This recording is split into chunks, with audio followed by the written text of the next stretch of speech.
Islamabad high court ने cipher case में jail trial और जज तैनाती के खिलाफ चेयरमैन पीटीआई की इंट्रा कोर्ट अपील पर फैसला सुना दिया। अदालत ने अपने फैसले में साइफर केस का जेल ट्रायल गैर कानूनी, जबकि इस्लामाबाद हाईकोर्ट ने जज की तैनाती को दुरुस्त करार दे दिया। इस्लामाबाद हाईकोर्ट ने जेल ट्रायल में अब तक की कार्रवाई को कलअदम करार दे दिया है। बिल्कुल, मजीद जानते हैं अपने नुमाइंदे कमर मैकन ने हमें ज्वाइन किया है। कमर, बताइएगा, इस वक्त हाईकोर्ट के बाहर आप मौजूद हैं, क्या सूरत हाल है?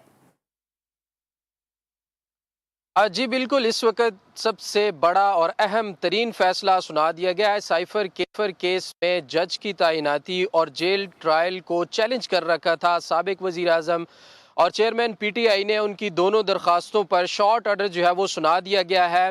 तहरीरी फैसले में लिखा गया है कि जो जेल ट्रायल है वो 29 अगस्त से लेकर अभी तक जितनी भी कार्रवाई हुई है तमाम कार्रवाई को कलअदम करार दे दिया गया है, जिसमें कि फ़र्द जुर्म की कार्रवाई 24 अक्टूबर को हुई थी, उसे भी कलअदम करार दे दिया गया है। उसके साथ साथ जो मजीद नोटिफिकेशन जारी किए गए थे उन तमाम नोटिफिकेशन को कलअदम करार देते हुए अभी तक की तमाम साइफर की कार्रवाई को कलअदम करार दे दिया गया और गैर कानूनी डिक्लेयर किया है। जबकि दूसरी तरफ जज की तैनाती को कानूनी करार देते हुए अदालत ने कहा कि जेल ट्रायल है वो हो सकता है, लेकिन कानून में दिए गए तरीकाकार के मुताबिक।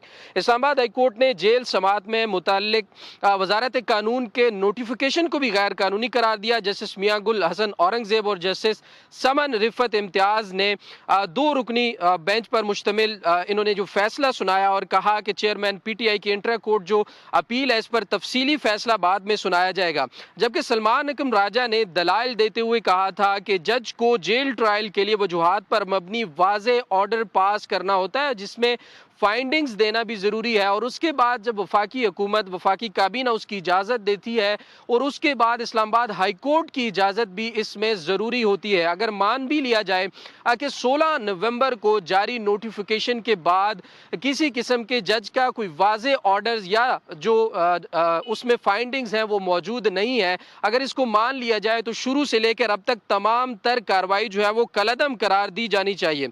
सलमान अकरम राजा ने मजीद कहा कि जेल ट्रायल के लिए मंजूरी वफाकी काबीना ने देनी होती है, जबकि अभी तक कोई भी ऑर्डर या फाइंडिंग ना होने की वजह से ये तमाम तर मुकम्मल प्रोसेस जो है वो गैर कानूनी है। जिसको मानते हुए जस्टिस मियां गुल हसन औरंगजेब और जस्टिस समन रिफत ने आज जो फैसला सुनाया उसमें जेल ट्रायल को अभी तक की तमाम तर कार्रवाई जो है उसे कलअदम करार देकर तहरीरी फैसला जो है वो जारी कर दिया है, और जो मजीद तफसीली फैसला है उसका मजीद इंतजार अभी जारी है। जी कमर, साथ रहिएगा, इस खबर पर मजीद भी बात करेंगे। एडवोकेट सुप्रीम कोर्ट जनाब हाफिज एहसान अहमद साहब हमारे साथ मौजूद हैं। एहसान अहमद साहब, बहुत शुक्रिया, आपने जीटीवी न्यूज़ के लिए वक्त निकाला। जरा बताइएगा, साइफर केस में जेल ट्रायल और जज तैनाती के खिलाफ चेयरमैन पीटीआई की इंट्रा कोर्ट अपील पर फैसला महफूज हो गया है और कहा यह गया है जेल ट्रायल कानून में दिए गए तरीक़ेकार के मुताबिक नहीं है। ये कितना फायदा पहुंचा सकता है ये फैसला चेयरमैन पीटीआई को, और आने वाले दिनों में अब क्या दोबारा ट्रायल शुरू होगा इसका नए सिरे से?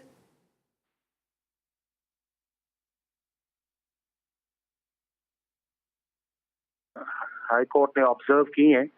एक तो इसके अंदर ऑब्जर्व किया है, जो मोस्ट इम्पॉर्टेंट थी वो ये थी कि जो स्पेशल जज से उनकी अपॉइंटमेंट जो है वो फेडरल गवर्नमेंट ने ठीक की है या नहीं की है, एक ये इशू था। दूसरा उसके अंदर जो इम्पोर्टेंट इशू ये था कि क्या फेडरल गवर्नमेंट का ये प्रेरोगेटिव है कि वो ट्रायल इन कैमरा या जेल ट्रायल जो है वो कर सके, वो भी उन्होंने मान लिया है। तीसरा उसके अंदर ये आया है कि जो स्पेशल जज के पास कॉग्निजेंस था, जो प्रोसिक्यूशन अपना चलान लेके आई थी, उसकी लीगल एंटिटी जो है वो क्या है वो भी उन्होंने मान लिया है। चौथी चीज जो उसके अंदर थी वो ये थी कि जो फेडरल गवर्नमेंट ने इस प्रोसेस के ऊपर जो अप्रूवल दी थी वो दी थी 13 नवंबर को, और जब आपने 13 नवंबर को उसकी अप्रूवल दी है तो उसके अंदर उनका आया है कि ये प्रोसीजरल लैप्स है। फेडरल गवर्नमेंट की अप्रूवल जो थी वो पहले चाहिए थी, और कानून भी यही कहता है जब से मुस्फा इम्पैक्ट्स की जजमेंट आई है कि जहां पे फेडरल गवर्नमेंट जो का लफ्ज आएगा वहां के ऊपर प्राइम मिनिस्टर और चीफ मिनिस्टर आएंगे। अब इस केस के अंदर अगर अप्रूवल पहले ले ली जाती तो जो आज प्रोसीजरल लैप्स है वो नहीं आना था, बट इस केस के बैरट्स पे इसका कोई इफेक्ट नहीं पड़ेगा। अब इसके अंदर तीन ऑप्शंस जो है वो फेडरल गवर्नमेंट के पास अवेलेबल हैं। एक ऑप्शन उनके पास अवेलेबल ये है कि वो सुप्रीम कोर्ट के अंदर चले जाएं। दूसरा ऑप्शन उनके पास ये है कि दोबारा उस प्रोसेस को अडॉप्ट कर लें कि जिसकी वजह से ये ट्रायल जो है उसकी प्रोसीडिंग्स को उन्होंने कहा ठीक नहीं, और वो ये है कि फेडरल गवर्नमेंट की दोबारा अप्रूवल ले ली जाए जिस तरह 13 नवंबर की अप्रूवल ली गई है।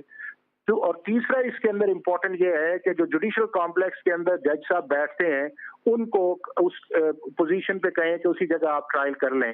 तो मेरा ये ख्याल ये है कि अगर प्रोसीजरल को अडॉप्ट नहीं किया गया या प्रोसीजरल लैप्स इस चीज के अंदर आया है तो फेडरल गवर्नमेंट अगर दोबारा इस चीज को प्रोसेस को कर लेती है, and for the security of the accused witnesses और जज साहब जो है, अगर वो समझती है कि ट्रायल जेल के अंदर होना चाहिए तो वो हो सकता है। और उसके अंदर आज एक और चीज भी आई है, वो सिर्फ जेल ट्रायल की बात नहीं की, उन्होंने इन कैमरा प्रोसीडिंग्स की भी बात की है। तो दोनों चीजों के अंदर फेडरल गवर्नमेंट की जो लीगल अथॉरिटी है वो एस्टैब्लिश हुई है, but to the extent of procedural lapse जो है उसको उन्होंने सेट असाइड किया है।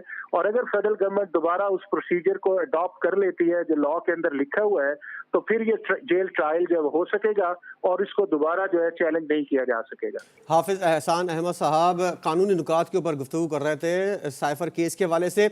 हमारे नुमाइंदे कमर मैकन भी हमारे साथ मौजूद है। कमर, एक और अहम मामला है, कल भी आपने इस इजलास को कवर किया था, जस्टिस मुज़ाहिर अली अकबर नकवी के खिलाफ शिकायत का ये मामला है और चीफ जस्टिस की सरबराही में सुप्रीम कोर्ट जुडिशल काउंसिल का इजलास दोबारा शुरू हो गया है। जरा इस इजलास के बारे में भी अपडेट कीजिएगा। कल की कार्रवाई आपने मुकम्मल तौर पर अपडेट की थी, आज क्या कुछ हुआ? जी बिल्कुल, इसमें जस्टिस मुज़ाहिर अली नकवी के ख़िलाफ़ ये रेफरेंस है और इसका अभी सुप्रीम जुडिशल काउंसिल के अंदर जो है इस पर लगाए गए एतराज़ात जो जस्टिस मुज़ाहिर अली नकवी की तरफ से लगाए गए हैं उनका जायज़ा कल भी वक्फे के बाद लिया जाता रहा और आज भी इस पर मज़ीद जायज़ा जो है वो लिया जा रहा है, क्योंकि इस वक्त जो उनके वकील हैं ख्वाजा हारिस साहब और बाकी जो वकला हैं वो ओपन जो कोर्ट है उसमें मामला लेकर जाने को तौजीह दे रहे हैं। वो कह रहे हैं कि इसको ओपन कोर्ट में डिस्कस होना चाहिए, लेकिन जस्टिस मुज़ाहिर अली नकवी की तरफ से जो एतराज़ात लगाए गए हैं उनको देखते हुए अब ये कहना थोड़ा कबल अज़ वक्त होगा, लेकिन मामला ऐसा लग रहा है कि शायद ये ओपन कोर्ट की तरफ जाएगा और ये फिर ओपन अदालत के अंदर सारी चीज़ें डिस्कस होंगी। जबकि जस्टिस मुज़ाहिर अली नकवी ने जो एतराज़ात लगाए हैं वो 3 एतराज़ात उन्होंने लगाए थे और उनके ऊपर जो अभी तक जायज़ा है वो जारी है। जी, चीफ जस्टिस की सरबराही में सुप्रीम जुडिशल कमीशन का इजलास, तमाम तर अहवाल बता रहे थे कमर, हमारे साथ मौजूद थे एडवोकेट सुप्रीम कोर्ट हाफिज एहसान अहमद साहब, आप दोनों का शुक्रिया।